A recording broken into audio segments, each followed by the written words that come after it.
Salut Emmanuel, comme tu le sais, ça fait quelques années maintenant que je travaille avec le logiciel CLPay. J'ai envie de bénéficier des avantages du cloud, donc naturellement, je me suis orienté vers Sage Business Cloud Pay.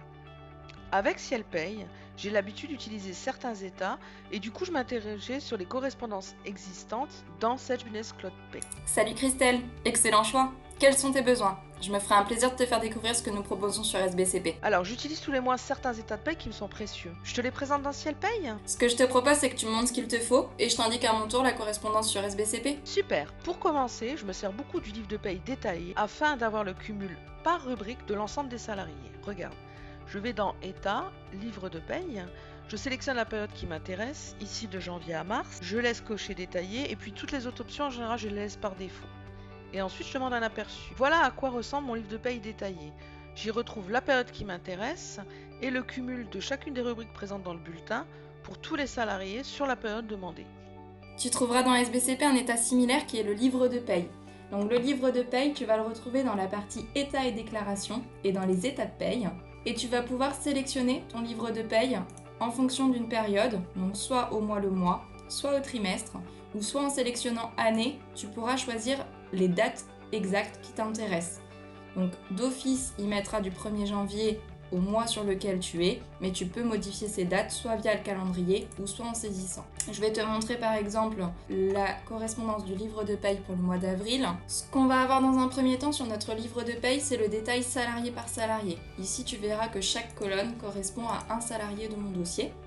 Par contre, l'état que tu me montres correspond à la partie tout en bas du livre de paye qui va récapituler ici, rubrique par rubrique, pour l'ensemble de mes salariés, le cumul.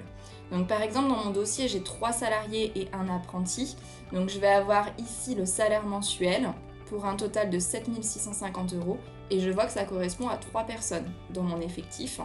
Et j'ai donc le salaire apprenti qui est à part puisque c'est une rubrique à part et donc pour un total de 668,56 € qui correspond à une personne. Ce détail-là, je vais l'avoir vraiment rubrique par rubrique et je vais également l'avoir donc pour tout ce qui va être cumul, donc notamment de brut, net à payer, net imposable.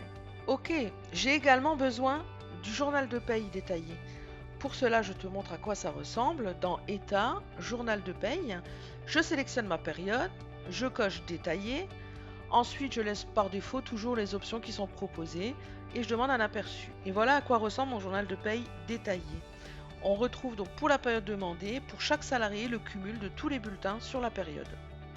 Ah oui, alors cet état va correspondre aux fiches individuelles sur SBCP. Donc tu vas les retrouver au même endroit dans la partie état et déclaration et juste en dessous, donc fiche individuelle ici. Toujours le même principe, soit au mois le mois, au trimestre ou en version année où tu peux sélectionner tes dates. Je vais te montrer l'exemple au trimestre. Et donc ces fiches individuelles vont te permettre d'avoir salarié par salarié, donc le détail en fonction des dates que tu as demandées. Donc là par exemple, moi j'aurai les cumuls du premier trimestre. Par exemple pour mon apprenti, donc j'ai mon apprenti qui est là, on me précise que c'est la période du 1er janvier au 31 mars et donc son salaire apprenti, il est pour un cumul de 2005,68 € et je vais avoir le détail exactement pareil des cotisations, donc du 1er janvier au 31 mars. Et ceci salarié par salarié. D'accord. Sur CLPay, je me sers aussi de l'état fiche individuelle et voilà à quoi il correspond. Dans État, donc fiche individuelle, je laisse cocher en général tout le personnel, tous les services et tout l'analytique. Je coche également un saut de page par salarié et voilà à quoi ça ressemble. On retrouve pour chaque salarié la période, le nombre d'heures travaillées par exemple, mais également le salaire de base, salaire brut et toutes les tranches A, B, C et tout ce qui est cotisation salariale et patronale. Ah oui, alors sur SBCP, ça va correspondre au récapitulatif des rémunérations. Le récapitulatif des rémunérations, tu vas le retrouver dans la partie état et déclaration et ce sera dans les états de gestion. Ici, tu vas avoir la possibilité de l'avoir soit en PDF ou en XLS, donc je vais te le montrer en PDF.